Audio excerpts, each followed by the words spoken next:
Fit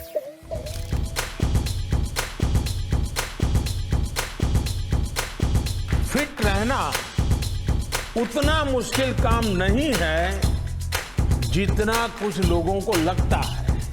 fitness की dose आधा घंटा रोज, इस मंत्र में सभी का स्वास्थ्य, सभी का सुख छिपा हुआ है। The word win is right at the heart of her name, Ashwini. She has been a winner at the world stage. She's fierce and competitive on court. She loves those big smash shots, and she's been a hero for millions of young boys and girls wanting to win accolades for India in badminton doubles. She's shown them the way with medals galore, 5 medals at the Commonwealth Games, of which 2 are gold, medals at the Asian Games in 2014, and a bronze at the Uber Cup, half a dozen medals at the South Asian Games, and she's one half of the first Indian pair to win a medal at the World Championships in 2011. Her Twitter bio says, "Good vibes only." And I'm sure the millions of kids watching us across the country right now will imbibe that happy, positive vibe from her in this conversation. The irrepressible Ashwini Ponappa is our guest today on Fit India Talks. Ashwini, the word "good vibes only" is perhaps an indication of your belief in the philosophy of we attract what we are. And I can tell you there are a lot of young kids who can't wait to hear your story and your philosophy on what fitness, mental and physical is, and what it takes to be a champion, but also the need to be humble off court while you can be fiercely competitive on court. True. In a world where quite often you see so much negativity, unfortunately, in the news, I think it's important to look at the positives as much as possible. Around you and in general, look for it and give out positive vibes rather than a lot of negativity. So, yeah, positivity is something that is very important to me. And I think it is not just in my life, but also for me to be able to play well on court. Let's go back to your days at St. Francis Xavier's High School. Now, kids who admire you and want to become like you want to know how Ashwini was as a child, because very often as kids we feel that our heroes and idols have always had perfect lives. In school, how I was when I was in school, well, in school you could say that it was a lot of juggling between the game and studies. And initially when I started playing, studies definitely came first, though I wasn't the brightest of students, but studies was a priority. But I think for me, at the time when I started training, the fact that I studied in a school that encouraged me a lot really helped. Because I remember my peers playing and they had trouble taking time off school, going to practice. And whereas for me, my school is extremely supportive. So that was a huge, huge motivation for me, because I could take time off early, get to practice, and then, of course, with their support, manage both. But I think when I was in school, I was a lot more quieter than I am right now. Currently, I speak way more than I ever did when I was younger. And I was a lot into athletics. So it was either badminton or athletics. Though I didn't really train for athletics, it was more something that I was naturally fast at. And so it just stuck around to into school and school level athletics. What are your memories of starting out as a 4 or 5-year-old playing badminton outside your house? I remember Did something specific spark off that interest? Well, not really. I never really gave it a lot of thought. I just played it for the love of the game. I enjoyed playing with my parents. I enjoyed playing with my friends. And we were living in the RBI quarters in Bangalore. And I remember that we had a tournament for the employees and their families. So we had a community hall, which had a badminton tournament. And this is something that's probably my first tournament that I've ever played in.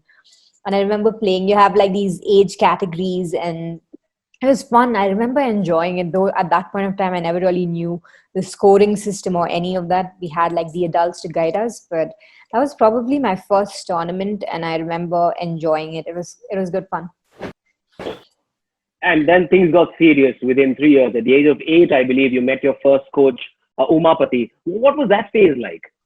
Well, things got serious in the sense that I was put into coaching. So that's when the game wasn't just restricted to playing outside. And so the minute I started training with Umapati sir, he was very particular about the basics. So that meant that I was asked to stop playing outdoor badminton, because he was like, whatever you're doing on court and whatever we're working on or whatever he was teaching me, would get mixed up if I was to play with my parents or with my friends, because we were working on contacting the shuttle right and contacting it at the right spot. So I think that was the last that I played outside for the longest time, because it was all about stay there, just restrict yourself to playing at the court there, because he was trying to, like, when you're a kid, you're learning the basics, right?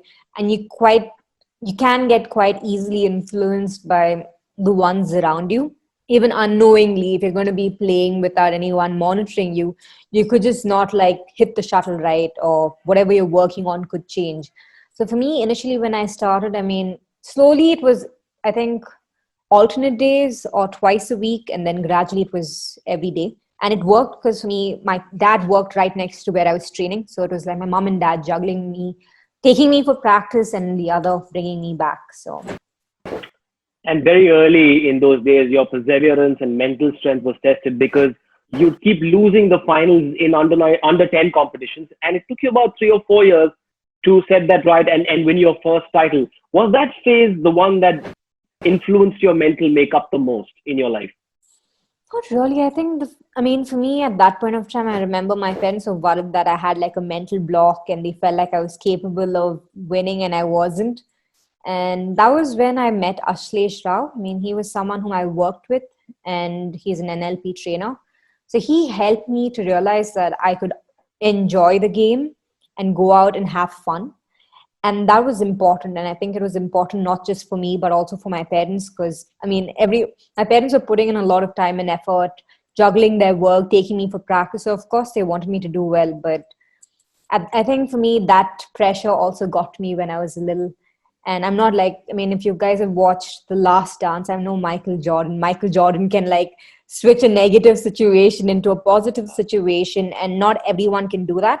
Well, didn't happen to be one of those. So for me, I was taught to like understand that I could enjoy the game and play. And that's when I won my first tournament. I think I worked with Ashlesh for a month or less than a month, and I ended up winning my first tournament after that. First national title at the age of 15. Had the India dream taken shape by then, or Not did yet. it happen much later? Not yet. I mean, I think winning that first national title made things a lot clearer to me that, okay, badminton is what I would want to pursue. And I think it also made things clearer for my parents that, okay, badminton is something that we can encourage her to take up. And I think that was pretty pivotal in my career, because that's when the switch happened. And that's when you're in high school, right? And it's like, okay, studies or it's the sport, and you don't know what to do. And then you have your board exams coming up, and you're not too sure how to juggle both. But I think for me, again, things kind of worked in the sense that my parents were keen on putting me and pushing me towards the game. And at that point of time, it was like, okay, I studied in an ICSE school in Bangalore. So it was like, can Ashwini juggle like the game as well as the studies? Is it going to be too much for her? So they were actually going to put me into a state syllabus school, because they felt that that would be easier for me to like manage both my studies and the game. But I think I was lucky that the principal of my school then said, nothing doing, Ashwini can manage. And I was extremely grateful, because I mean, at the end of the day, I finished my schooling in one school, and very grateful for that.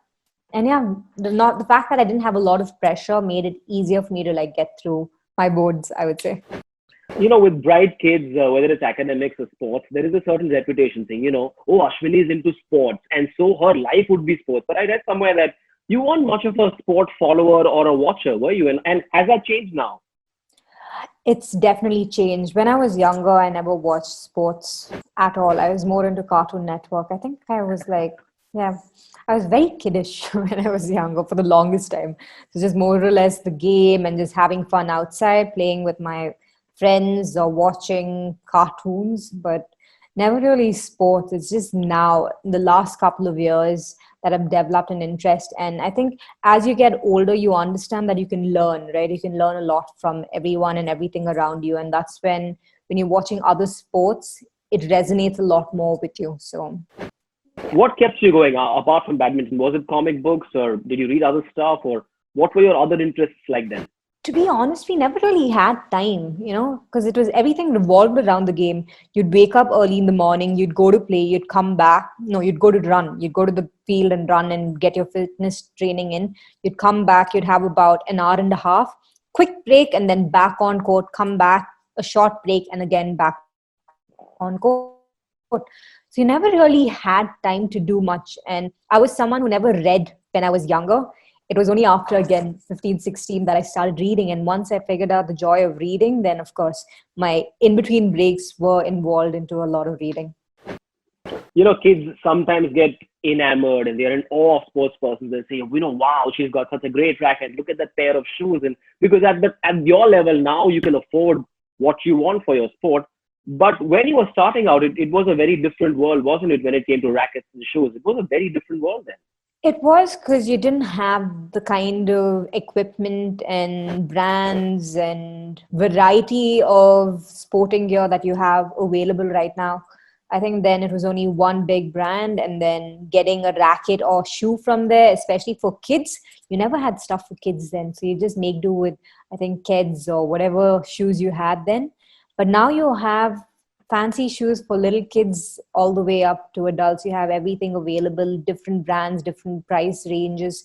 So I think then things you valued a lot more. Because you had like a branded racket. It was, wow, I have like a branded racket. And I still have my first racket with me, safely kept.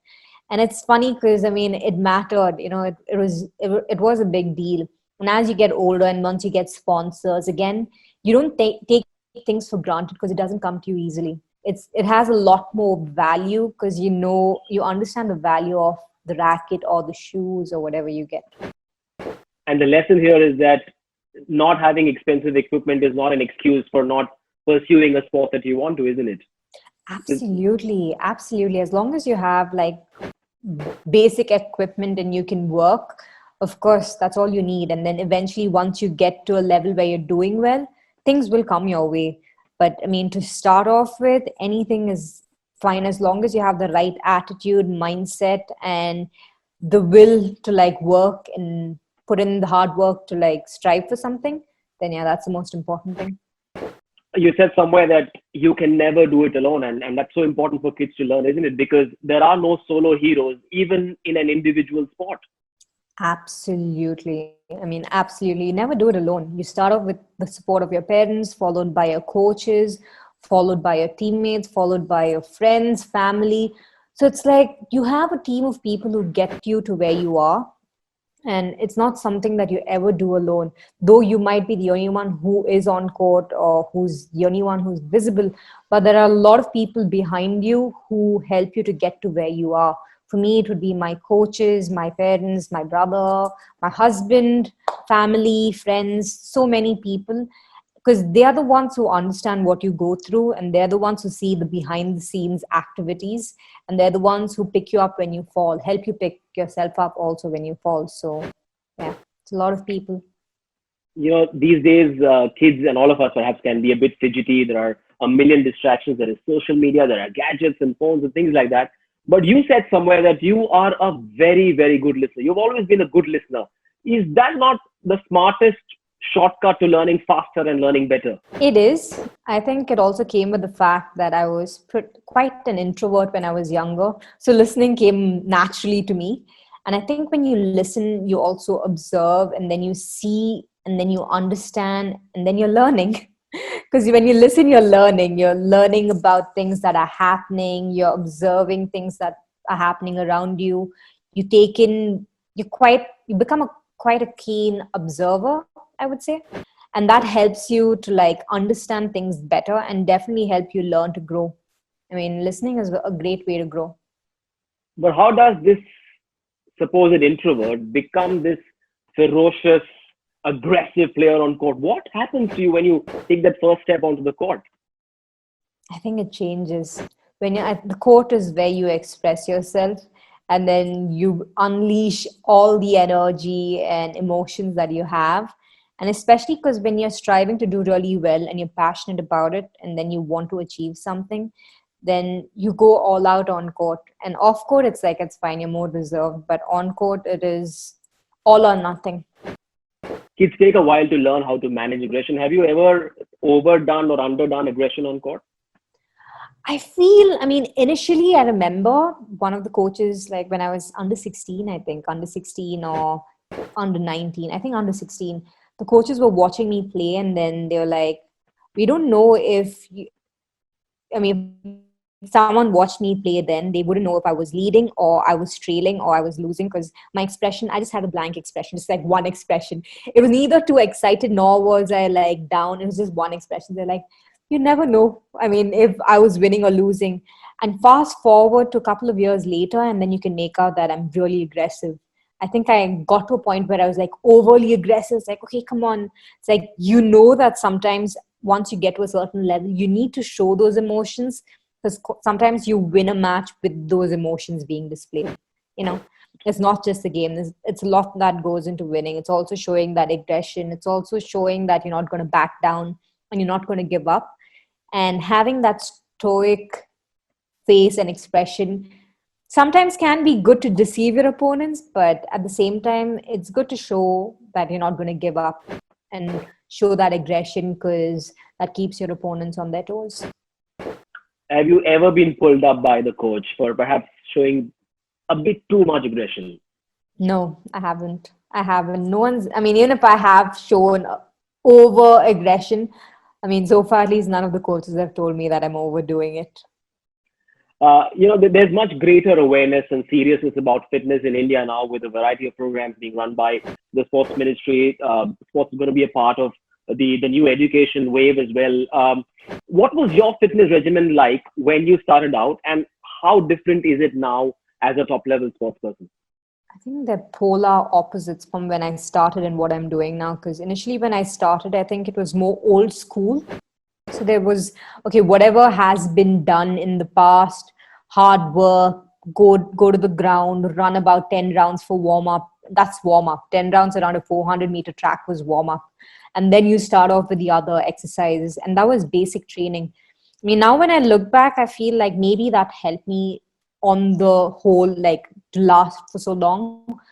Or maybe if the kind of training I'm doing now was implemented then, things could have been a bit different. The training that I'm doing right now is very specific to my game. Ashwini, I'm aware of your love for cooking, but what about your love for eating good food? Do the words eating right sit well with your lifestyle or your duties as a sports person, or is that a bit of a struggle? Well, it has been a bit of a struggle, especially because I haven't been overly disciplined in that aspect, and I've gotten away with it so far. I mean, I think it's probably thanks to my genes that I have gotten away with it. But I think after a certain age, it's important to pay more attention, which I am trying to do, but still not to the best of my abilities. But I'm slowly trying to like eat cleaner, eat better. And I feel like I've been saying this for the longest time, but I think the most important thing is to understand that all our bodies are different. And it's important to, like, even if you're giving in to cravings, to like do it so in moderation and make sure that you're not overdoing it. And I do give into cravings every now and then, but make sure that I'm not overdoing it and doing it in moderation and trying to eat as healthy as possible. And so, Ashwini, if a little kid came up to you and said, ma'am, what do I eat so that I can hit those big smash shots like you do? Well, it's funny because I remember a similar question being asked me when I was in school, because I was fairly fast and my friends were like, what are you eating? And at that point of time, I was like, for breakfast, I'm having oats, I'm having ragi porridge. And that was what I ate. Growing up, it was basically oats and ragi porridge with dry fruits. And even now, it would be like oats, ragi, and yeah, more porridgey stuff in the morning for strength. And then in the evening, it's your rice dal. Lunch, dinner is rice dal and some sabji. So yeah.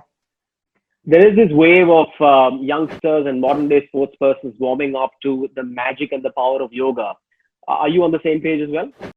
Well, yoga isn't something that I'm doing right now. I've done it growing up because my mom was a lot into yoga, and I mean, she made my brother do yoga, me do yoga. But I think currently one of the things that I do like doing is breathing exercises, and I've found that it makes a huge difference. So breathing exercise is something that I really like doing and know that makes a huge difference to do. And emotional health is an extremely important part of one's overall 360 fitness.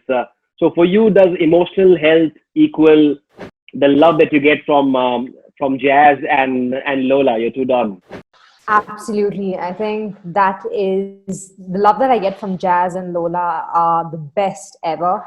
And I think that's something that's kept me going this lockdown because it's unconditional and it's very positive. Again, I'm someone who loves a lot of positivity, and I like the fact that they bring so much positivity and love and energy to the house. And just, if you're having a bad day, the kind of love that they share makes a lot of difference.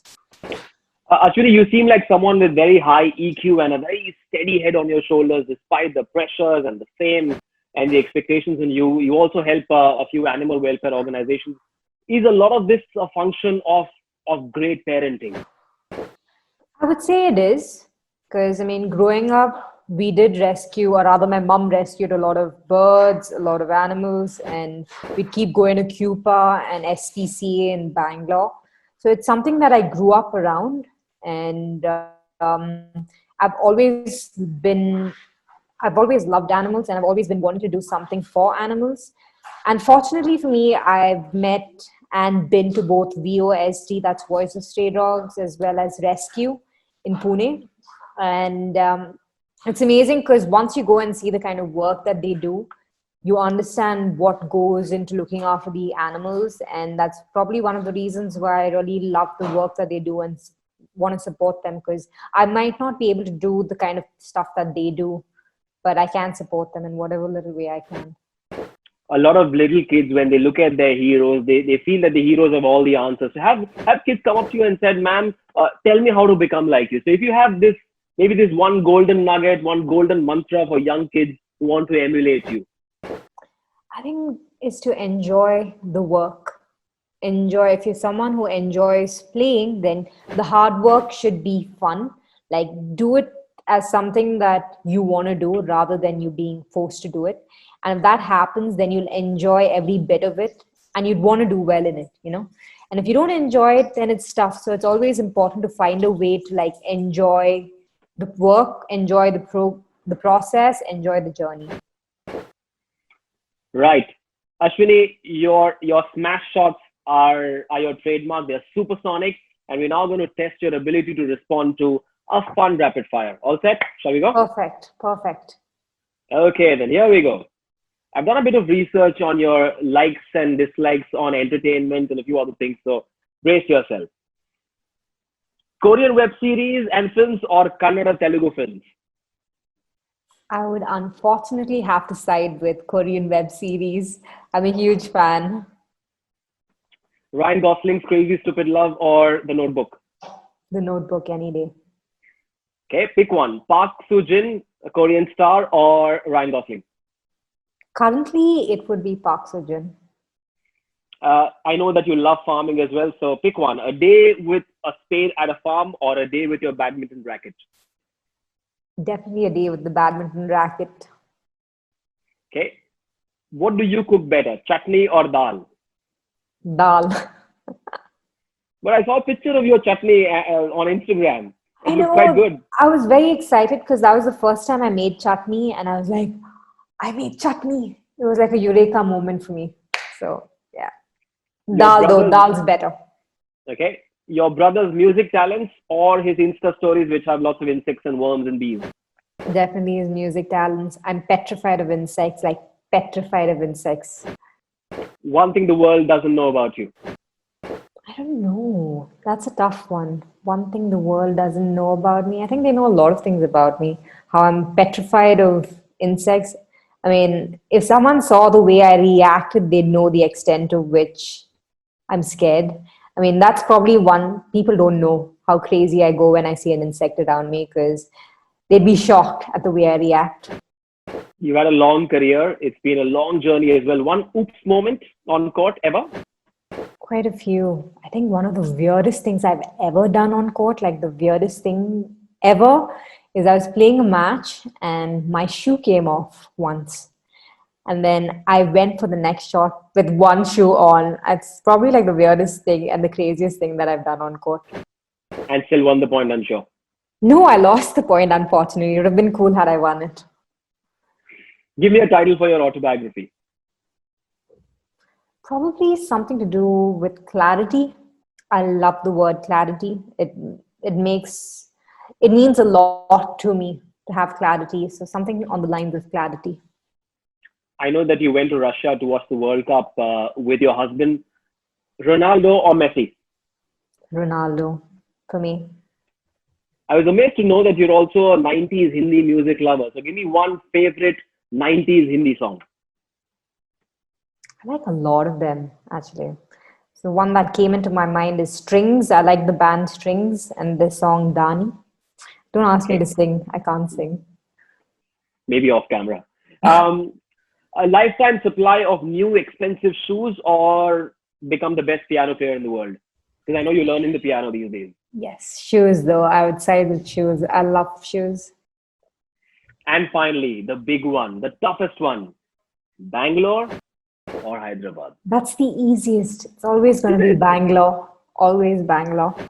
Right, once a Bangalore girl, always a Bangalore girl. What a pleasure it's been to listen to you. And I'm sure kids who have watched you are perhaps a lot more enlightened, much wiser now, having heard your views. And I'm sure they loved your good vibes only. Thank you. I hope so. I hope they can take some good points from this. Thanks for having me.